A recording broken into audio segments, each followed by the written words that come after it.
What's up, YouTube? Welcome to another video. Quick disclaimer, I'm not a financial advisor. Do your own research before making any investments like buying gold or investing in silver or any of the stocks strategies I discuss on the channel. The channel's for entertainment purposes only.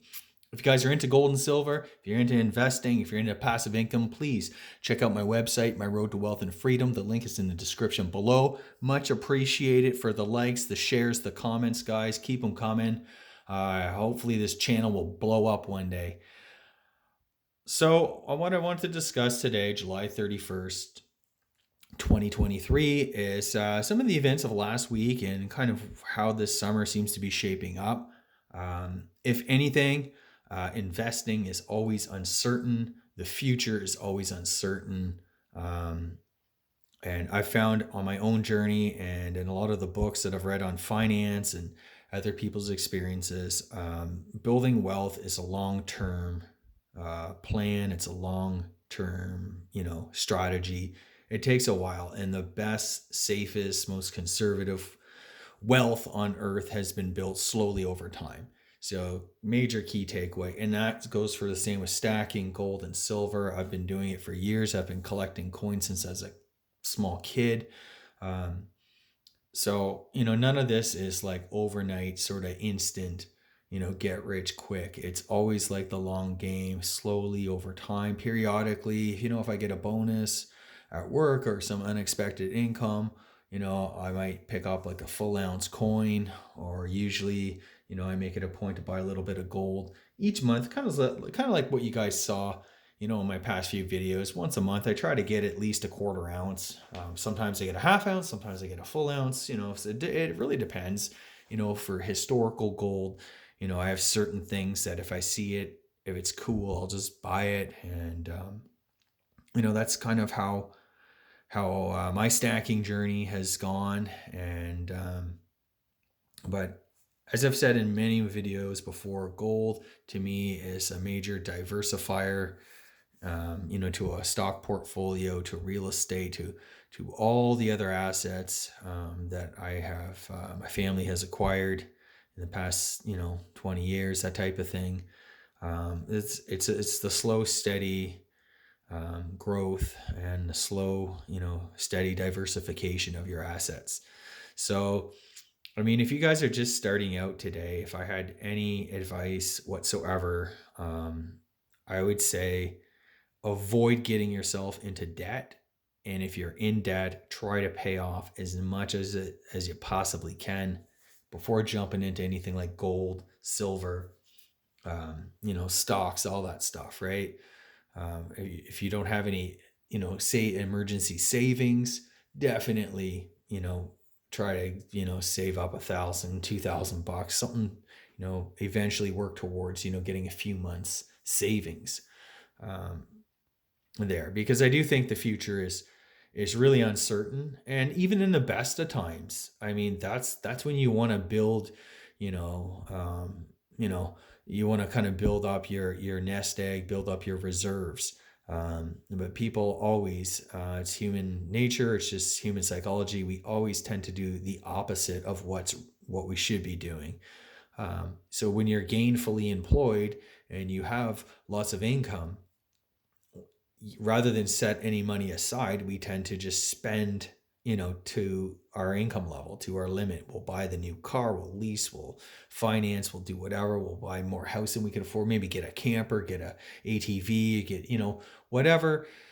I don't know why that is, but I guess it's that instant gratification, live for today.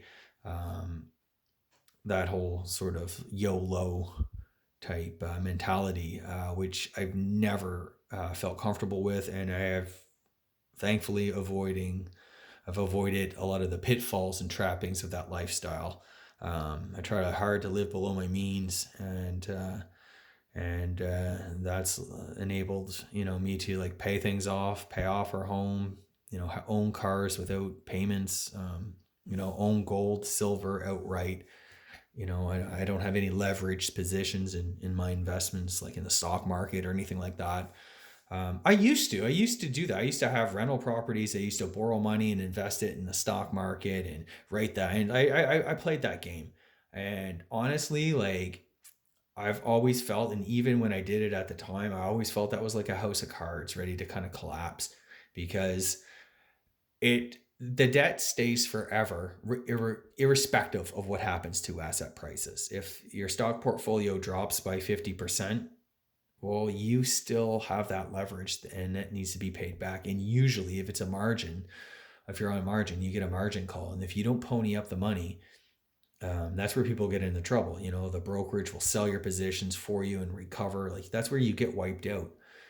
I think people need to be mindful of the fact that the financial industry, the entire financial industry, whether it's Wealthsimple, Questrade, any of these places, like, they're in it to make money. The banks, especially, Schwab, Fidelity, they're all in there to make money, and they don't care about you, your positions, or whatever. If you get a margin call, you either pony up that money or they will automatically sell those positions and you will get wiped out.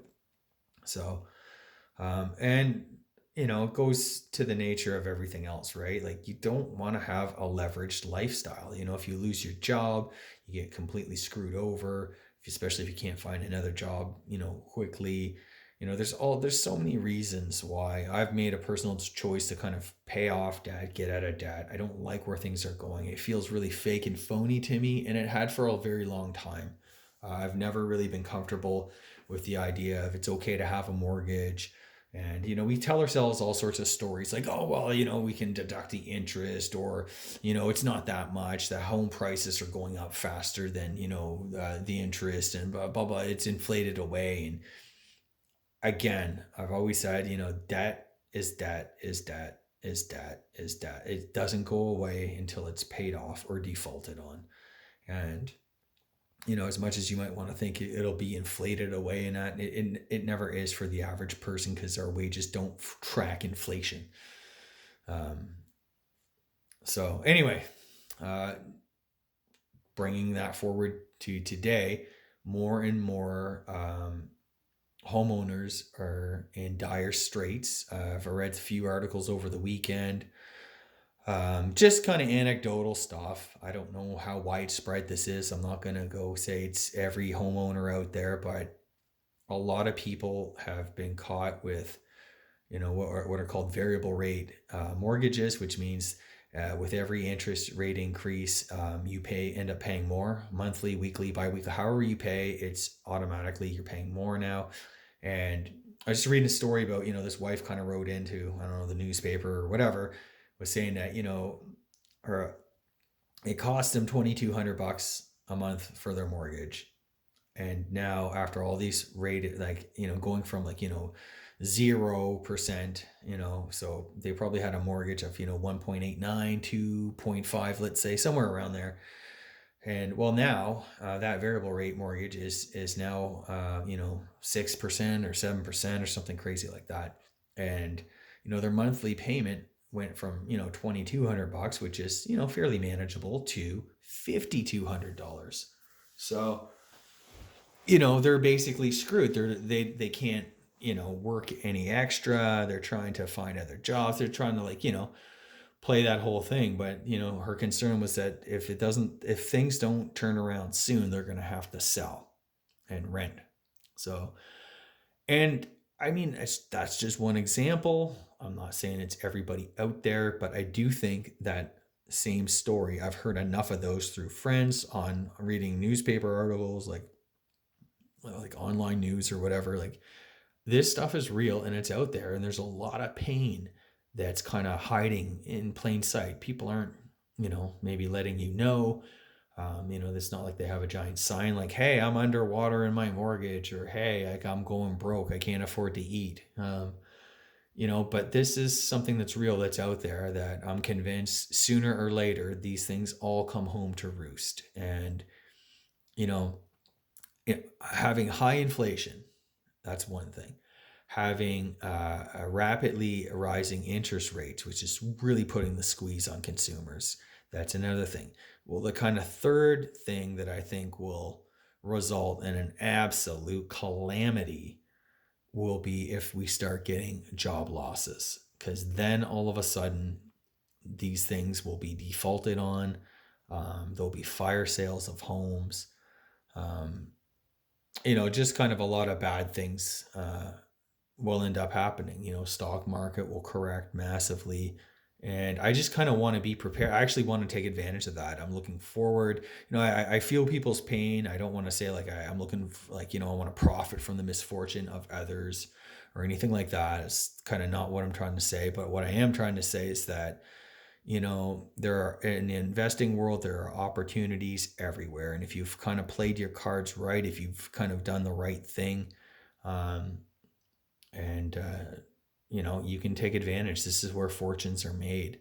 So if you've managed to pay down your debt, if you manage to have some cash on the sidelines, if you have some physical gold and silver, then I think that in the years to come, we're going to make out quite well.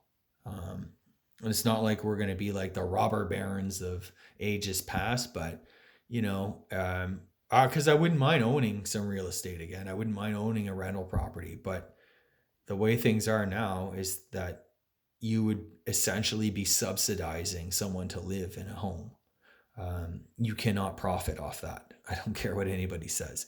The rents that are the prevailing rents do not cover the cost to the landlord, and the landlord gets to shoulder all the risk of interest rates, of tenants trashing the place, cities raising property taxes, governments, you know, they've waged a relentless assault on landlords, you know, by denying them rights to evict people, limiting the amount that rents can be increased.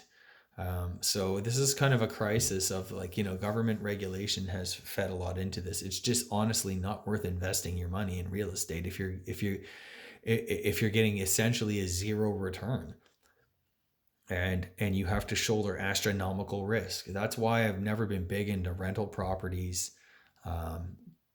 because it was all built on that house of cards, like more debt, debt, debt, debt, debt, and at 0% rates, it was fine to, go buy 10 duplexes, or, own 10 townhomes, or whatever, a few bungalows and stuff like that.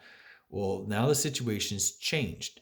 And, if people don't pay you, you can't evict them. And it might take a year or two to evict them. And you have a government who is waging war against landlords by trying to put like a rental, like rent rate increases, like try to pause them or limit them to, way less than inflation. And I mean, that was the whole thing about real estate, right? Rents typically, with a lag, track inflation over time. Home prices, over time, over long periods of time, go up. That type of thing. That's the whole purpose of why you'd want to invest in real estate. Well, now you don't, and you can lose significantly. And there's tons of horror stories.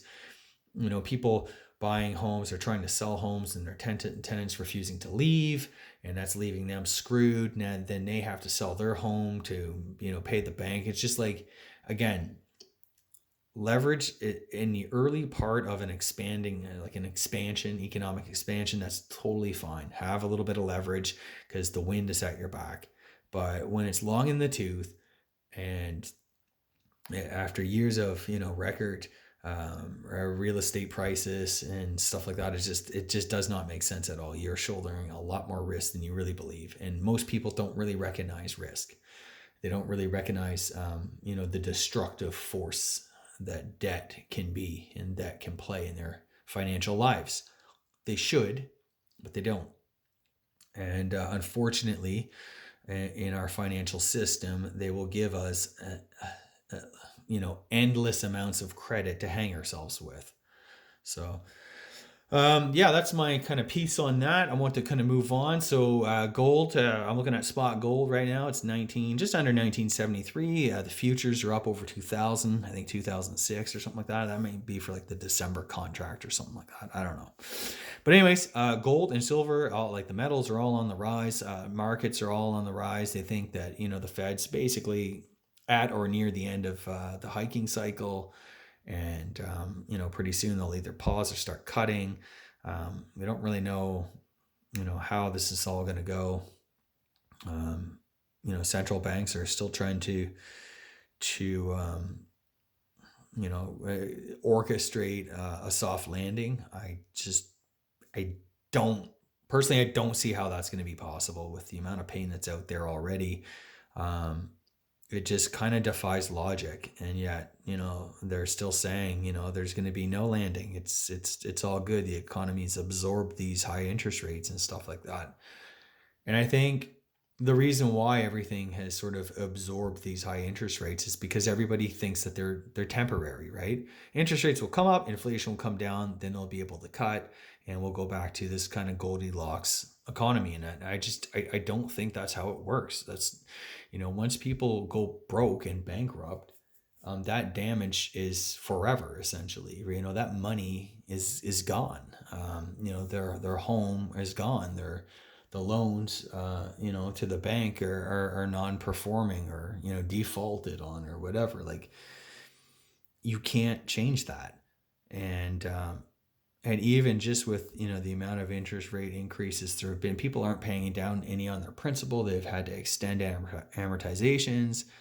So they're actually going to, even if they do drop interest rates, even if by miracle they don't lose their home, they're still in it, and interest rates go down and they can refinance at, whatever, a lower rate, that the damage is done. A year and a half, 2 years is essentially of extending an amortization, not paying any principal off. And that puts them in kind of worse situation than they were at, in the beginning of all this. Right. So, and it's just kind of one more thing. Maybe that's not the straw that breaks the camel's back, but it's definitely something that's there, and something that should be concerning, because it just makes that household, that homeowner, that much weaker, and unable to withstand any sort of shock or anything anymore. So we're just very fragile as a society now.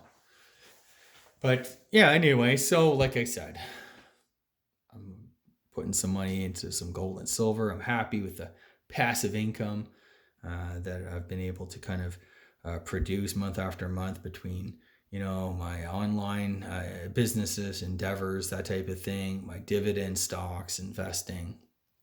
It's at 2 to 3 grand a month roughly, and there's the potential for much more if I just kind of grow a pair and start investing.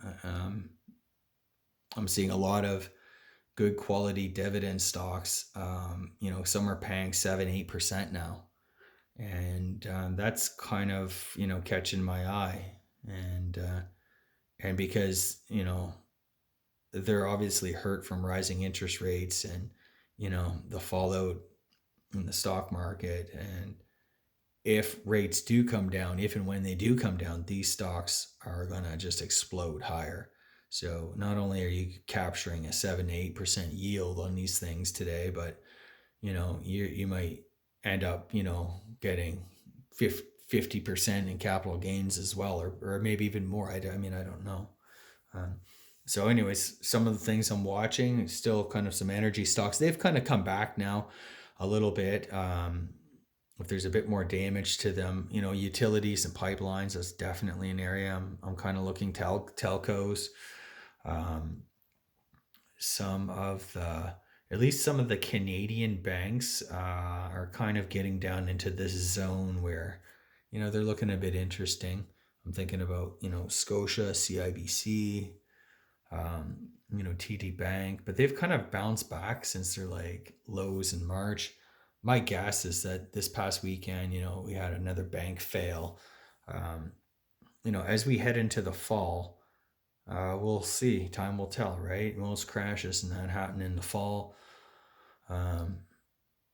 Yeah, there's just a bunch of stuff that we don't know, but stuff that I'm kind of keeping my eye on. I'd like to kind of get out of, so start moving some money out of the money market funds and cash accounts, and getting that money to work. But the timing, the circumstances need to be right, I think. And my plan is basically to kind of slowly average in. So I'm not sure. What are your plans, guys? What are you guys doing? I see gold stocks. That's another thing. The miners are still quite low. I'm hanging on. I'm adding a little bit to my positions there. Only because I feel like when things go south on the market, they're probably going to explode higher. And especially if there's any kind of, pivot and stuff like that. cutting of interest rates, they're going to do really well in that environment. So you kind of want stuff that's gonna, like, right now this stuff, none of this stuff is I would say really performing at all. I am capturing some dividends and stuff like that from these companies, but these things are just basically lame ducks right now, and I'm just kind of waiting for that opportunity. Once they go higher, I'm gonna get out. I'm gonna trim, sell, because I think we're probably going to be in for another pullback after that.